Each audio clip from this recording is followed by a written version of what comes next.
꿈은 현실을 살아가며 억압된 소망을 이미지화해서 무의식이 끌어오는 나만의 표출 방식이라고 프로이트는 말합니다. 꿈을 꾸는 당시에는 긴박하고 긴장감 넘치는 순간인데 막상 꿈에서 깨면 그 순간들을 다 잊어버리는 경우가 대부분이죠. 내 심연에 있는 억압된 충동은 무엇인지 스스로도 잘 알지 못한 채 우리는 살아갑니다. 하지만 그 심연의 충동들을 꿈을 통해서나마 암호 해독하듯이 해석하고 알아낼 수 있다면 어떨까요? 또 그 내면의 나의 충동과 마주해서 억압된 내 충동들을 표출시키고 해소시킬 수 있다면 어떨까요? 그렇게 정신적 문제들의 원인들을 하나하나 지워나간다면 이보다 효과적인 정신치료 방식이 있을까?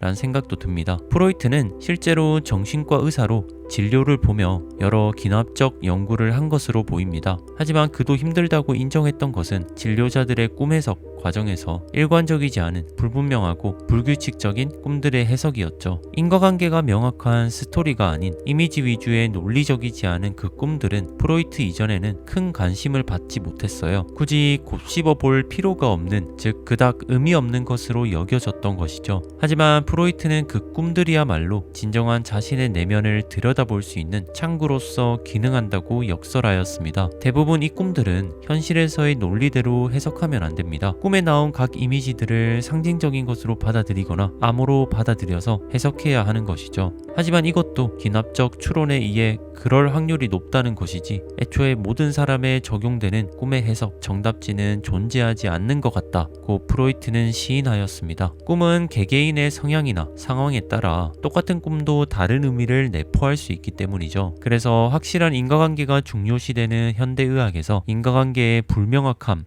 이라는 한계를 가지는 이 꿈 분석 치료는 신경학적 치료의 표준 요법으로 받아들여지지 않는 것입니다. 프로이트 생애 시절에는 뇌에 대한 연구가 지금에 비해 턱없이 부족한 상황이었습니다. 그래서 환자들의 신경적 통증 및 병리에 대해 깊이 파헤치려면 뇌의 작동 원리, 기제에 대한 분석이 불가하므로 어쩔 수 없이 개인의 무의식에 기댈 수밖에 없었을 것입니다. 그럼 이 무의식을 분석하는 프로이트의 세 가지 방식 짧게 보고 가죠. 첫 번째, 체면 상태를 유도해 질의응답을 하는 방식.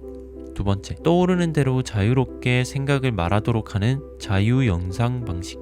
세 번째, 꿈 이야기를 듣고 그 의미를 해석하는 방식. 먼저 체면 상태의 응답 방식은 심연의 무의식에서 억압된 충동이나 두려움 등을 체면을 통해 또 질문을 통해 환자가 직접 말하도록 하는 것입니다. 또 환자가 직접 그런 감정을 표출하면서 카타르시스를 느끼고 이를 통해 스스로 문제 해결을 바라는 방식이었죠. 그러나 모든 사람이 체면에 빠지지 않고 체면 요법 이후에도 이전과 같은 증상이 지속되는 경우가 많았고 이에 프로이트는 체면 방식의 한계를 느꼈죠. 두 번째, 자유연상 방식은 검열 없이 모든 생각을 말하게 해서 무의식을 탐색하는 기법입니다. 논리적이지 않고 무작위로 떠오르는 생각들을 오히려 부추김으로써 자유롭게 내뱉도록 옆에서 돕는 방식이죠.